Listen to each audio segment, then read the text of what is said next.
Uncle और aunty का बेटा अनीस अमेरिका से डॉक्टरी पढ़ के आया तो पूरे ख़ानदान में धूम मच गई थी।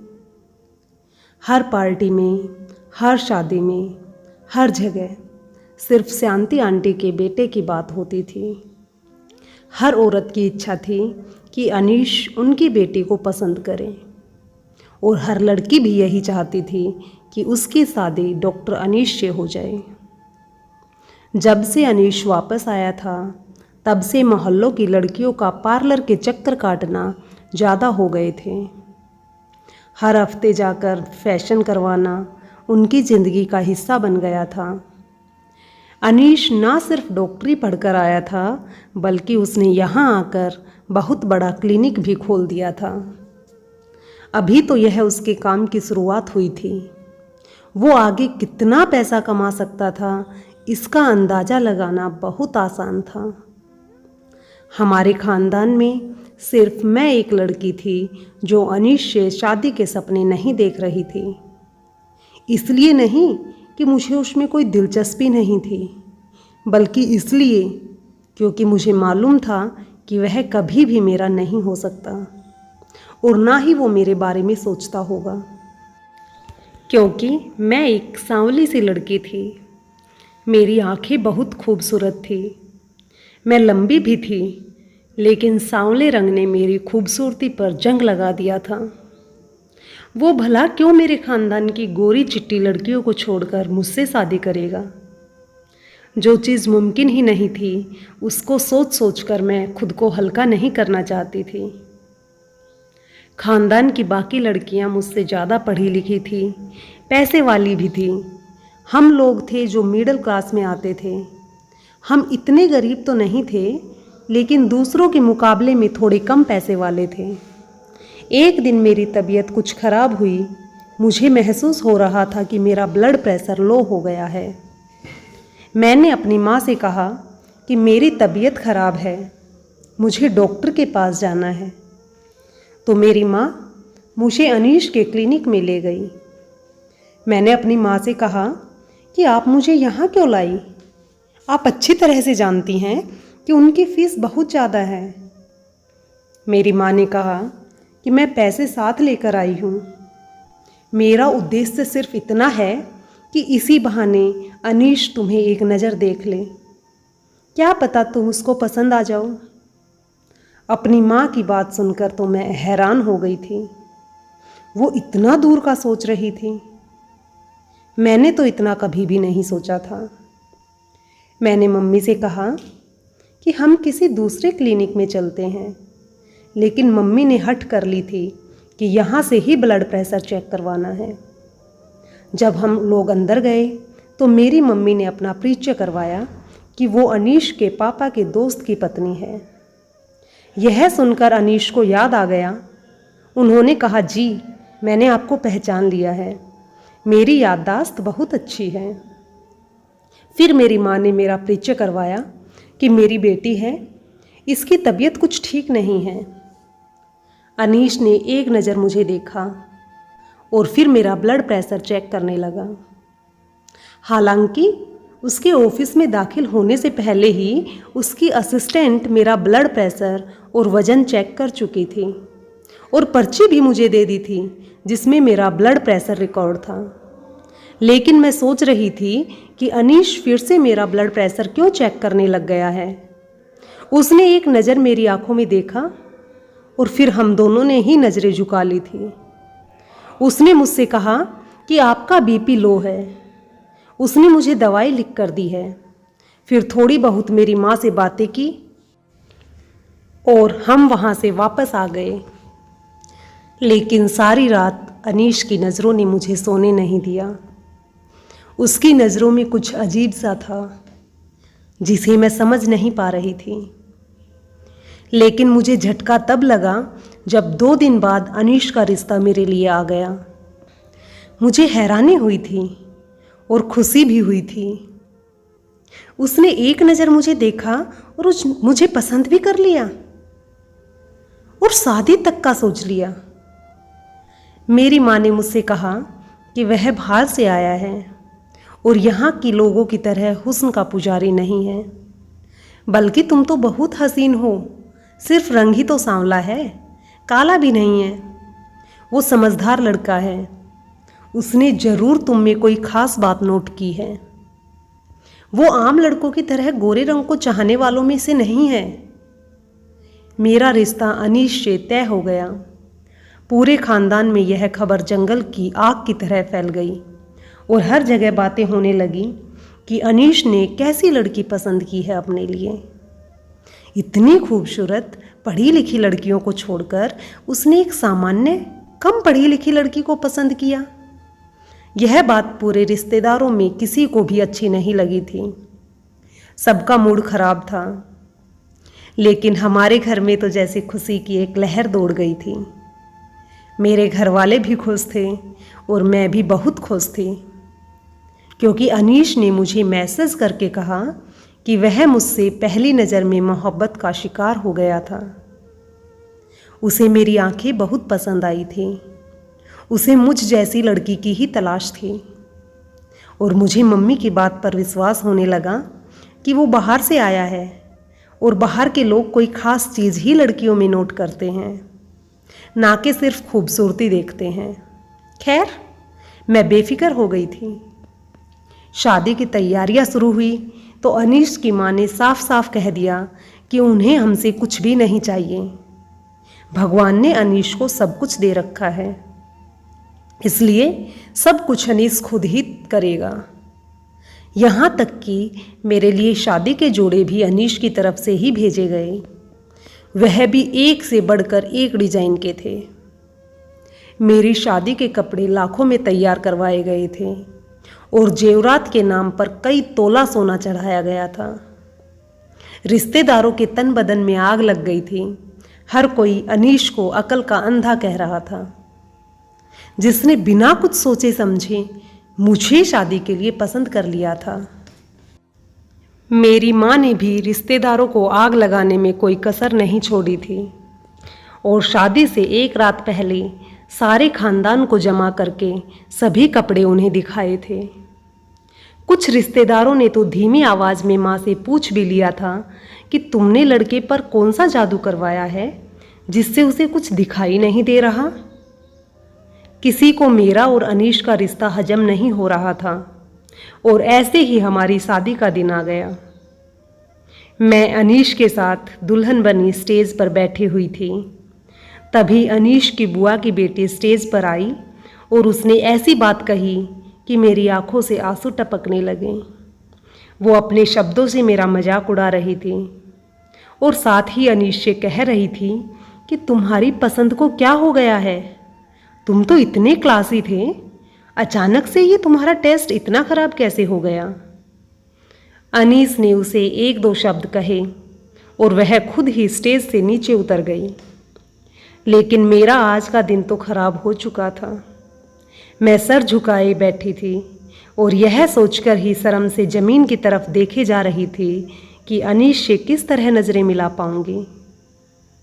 मैं जानती थी कि सबको इसी बात का हैरानी है कि अनीस ने मुझे क्यों चुना है, लेकिन ये बात सिर्फ मैं ही जानती थी कि अनीश को मुझसे पहली नज़र में ही प्यार हो गया था। मेरे अनीश के साथ फेरे हो चुके थे, विदाई का वक्त हो गया था और मैं विदा होकर अनीश के बड़े से घर में चली आई थी। मैं पहली बार उसका घर देख रही थी और यह देखकर मेरी आंखें खुली की खुली रह गई थी। अनीश का घर किसी शानदार महल से कम नहीं था। ऐसा लग रहा था जैसे वह करोड़ों रुपए कमाता हो। दिल में सोचने लगी कि डॉक्टर लोग तो बड़े ही पैसे वाले होते हैं, गरीबों का खून निचोड़ लेते हैं और अपना महल तैयार कर लेते हैं। लेकिन ये तो मुझे बहुत बाद में पता चला कि ये महल कैसे बना हुआ था। मेरी सास यानी अनीश की माँ मुझे अनीश के कमरे में बिठा गई। अनीश के बुआ की बेटी की बातें अभी तक मेरे अंदर गूंज रही थी और मेरे अंदर एक आग सी जल रही थी। कमरे में एसी की ठंडक होने के बावजूद भी मुझे अपना सर सुलगता हुआ महसूस हो रहा था। भगवान ने मेरी किस्मत कितनी रोशन लिखी है कि अनीश मेरा हमसफ़र बन गया था, लेकिन मेरे चेहरे की कालिख ने इस खुशी को भी कम कर दिया था। थोड़ी ही देर बाद अनीश कमरे में चला आया और मेरा चेहरा देखते ही मेरे अंदर की बात समझ गया। क्या बात है रोशनी, तुम क्या अभी तक खुशबू की बात को लेकर बैठी हो? मैंने एक नज़र से अनीस की तरफ देखा तो वो कहने लगे, मोहब्बत ऐसी ही होती है, महबूब के बिना कहे उसकी हर बात समझ आ जाती है। अनीस के लहजे में मोहब्बत की चाशनी घुली हुई थी और मैं अपनी खुशनसीबी पर दिल ही दिल खुश हो रही थी। तुम फिक्र ना करो रोशनी, तुम्हारी ज़िंदगी की ये परेशानी मैं जल्दी दूर कर दूंगा। कोई तुम्हारे रंग को लेकर तुम्हें कमज़ोर नहीं समझेगा।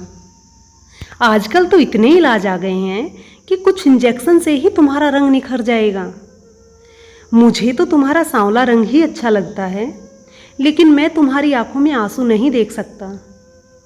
इसलिए मैंने सोच लिया है कि मैं रंग गोरा करने वाली इंजेक्शन के जरिए तुम्हें दूसरी लड़कियों की तरह हसीन बना दूंगा। मैंने अनीश की तरफ देखा। क्या ये मुमकिन है कि मेरा रंग भी निखर कर दूसरी लड़कियों की तरह गोरा हो जाएगा? अनीस मुस्कुराकर कहने लगा, यह दौर अलग है, अब कुछ भी नामुमकिन नहीं है। जिसके पास पैसा है वह सब कुछ हासिल कर सकता है। लोग तो सर्जरी के जरिए अपने अंडकोश तक बदलवा सकते हैं, तुम्हारा तो सिर्फ रंग गोरा करना है। अनीश ने मुझसे वादा किया कि वो अगले दिन से ही मेरा इलाज शुरू कर देगा। मैं ख्यालों ही ख्यालों में खुद को खुशबू से कहीं ज़्यादा हसीन महसूस कर रही थी। वो जो मुझे मेरे पति की नज़रों में गिराना चाहती थी, मैं अब उससे बदला लेना चाहती थी। अनीश ने बहुत अच्छे से मुझे अपना लिया था और उसका साथ पाकर मैं बहुत खुश थी। अनीश से मिलकर ऐसा लगता ही नहीं था कि जैसे वह अमेरिका से पढ़कर आया है। ना उसके चेहरे पर गुरूर था, ना ही उसकी बातों में अमेरिका की पढ़ाई का नशा। वो तो एक सीधा साधा आम सा इंसान था जो मेरी मोहब्बत में पूरी तरह मेरा हो चुका था। शादी के अगले दिन ही अनीश ने मुझे बताया कि उसकी एक डॉक्टर से बात हो गई है। मुझे रोज़ रात को एक गोरा होने वाला इंजेक्शन लगेगा और 1 हफ्ते में ही फ़र्क दिखने लग जाएगा। मैं आईने के सामने खड़ी तैयार हो रही थी। अनीस की बात सुनकर मैंने एक नज़र अपनी सांवली रंगत पर डाली और यह सोचकर ही मेरे चेहरे पर मुस्कुराहट आ गई कि आने वाले दिनों में मैं चांद की तरह चमकने लगूंगी। अनीस धीरे से मेरे करीब आया और मुझे बाहों में भरते हुए मुझसे वादा लिया कि मैं इस इलाज के बारे में किसी को कुछ नहीं बताऊंगी। वो नहीं चाहता था कि लोग तरह तरह की बातें बनाकर मेरा दिल दुखाएं। मैंने अनीश से वादा कर लिया था कि मैं किसी को भी इलाज के बारे में कुछ नहीं बताऊंगी और अनीश ने उसी रात मुझे पहला इंजेक्शन लगा दिया। इंजेक्शन लगते ही थोड़ी देर बाद मुझे नींद आ गई और फिर जब सुबह मेरी आँख खुली तो मेरे पेट में बहुत दर्द हो रहा था। मुझे समझ नहीं आ रहा था कि दर्द क्यों हो रहा है, लेकिन इस दर्द ने मुझे परेशान करके रख दिया था। मैंने अनीश को बताया तो वो कहने लगे कि हर चीज़ का एक साइड इफ़ेक्ट होता है और शायद इंजेक्शन से तुम्हें दर्द हो रहा है। 1 हफ्ते की बात है, दर्द बर्दाश्त कर लो।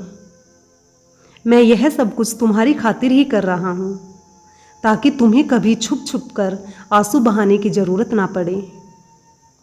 तुम ही सोचो, जब तुम्हारे बच्चे होंगे तो तुम्हें इस चीज़ का एहसास और भी ज़्यादा होने लगेगा।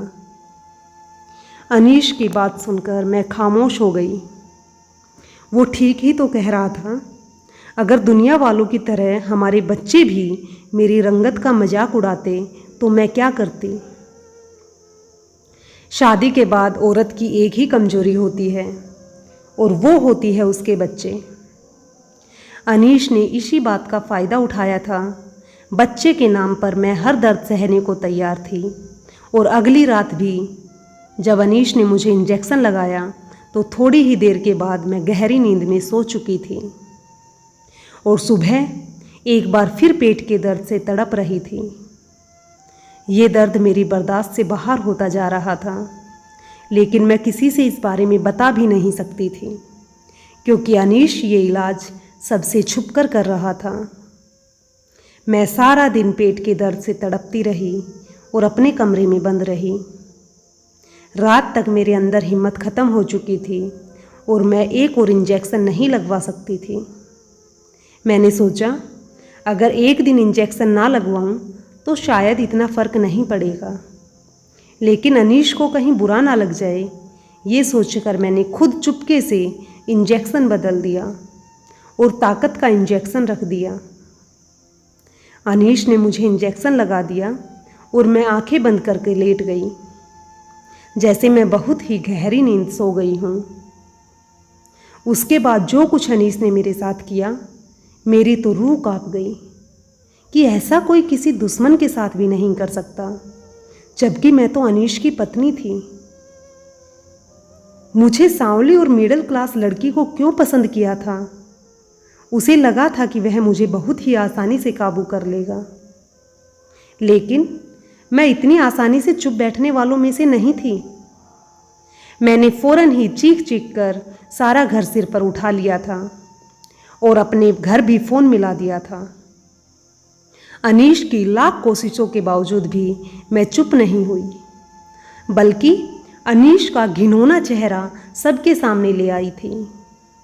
मेरी सास भी अनीश के साथ उसके जुर्म में बराबर की हकदार थी, इसलिए जैसे ही मेरे माँ बाप आए तो उसकी बोलती बंद हो गई। मेरी माँ को तो यकीन ही नहीं आ रहा था कि अनीश जैसा इंसान मेरे साथ इतना बड़ा धोखा कर सकता है। मैं माँ के साथ शादी के तीसरे ही दिन लौटकर अपने घर चली आई थी।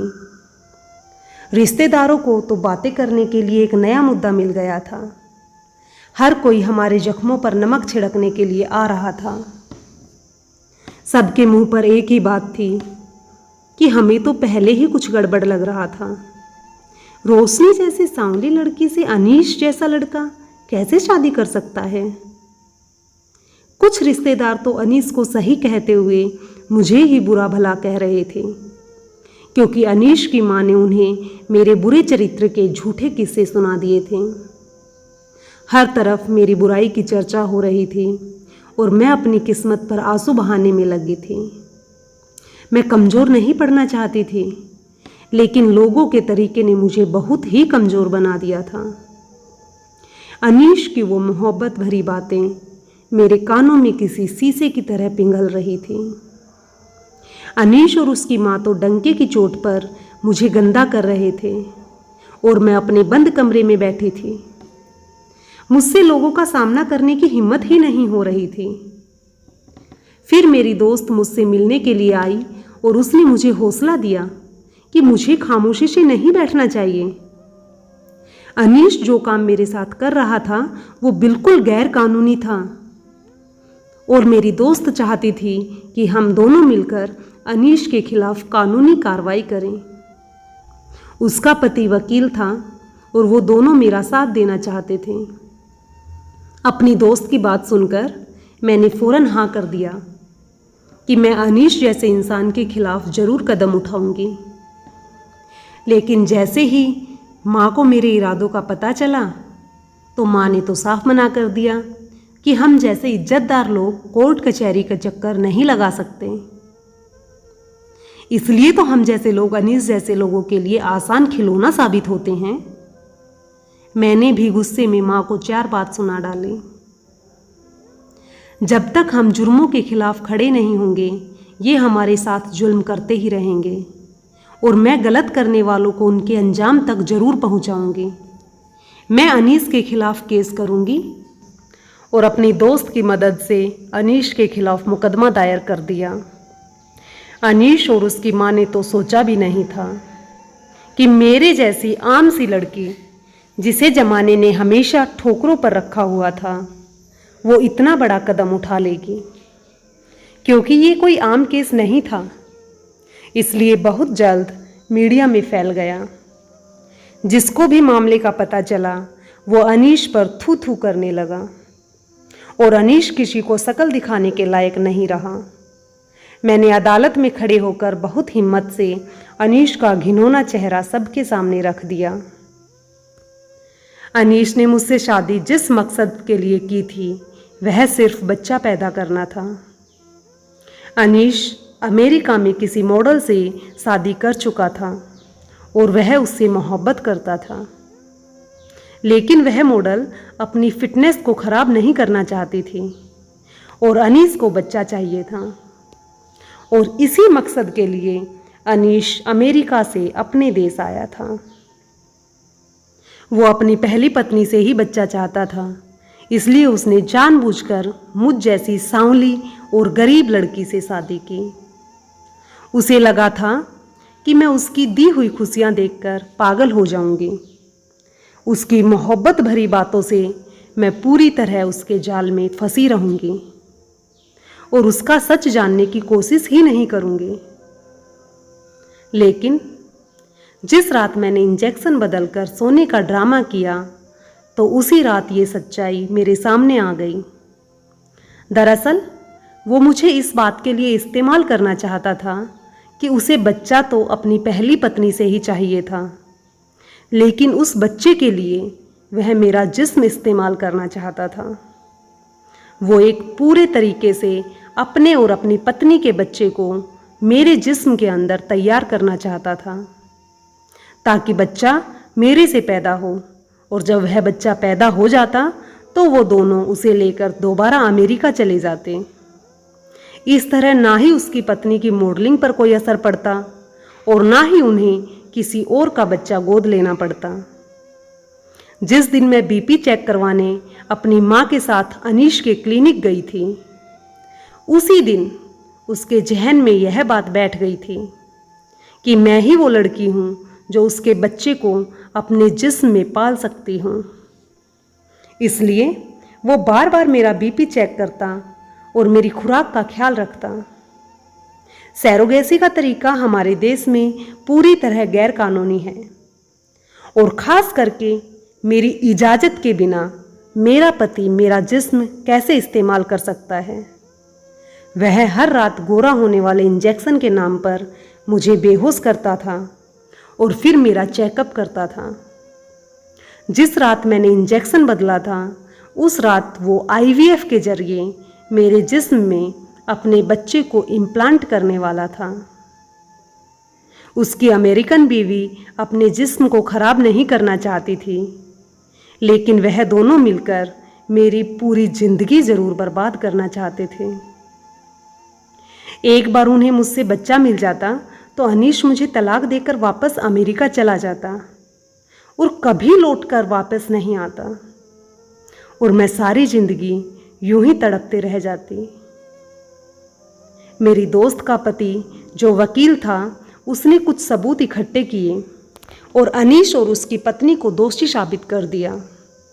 वो दोनों धोखे से मुझे इस्तेमाल कर रहे थे और अगर उस रात मैं इंजेक्शन ना बदलती तो उन दोनों के बच्चों को अपना खून समझकर 9 महीने तक मैं उसे पेट में पालती रहती और उसके बाद वो दोनों अपना बच्चा लेकर दोबारा वापस गायब हो जाते।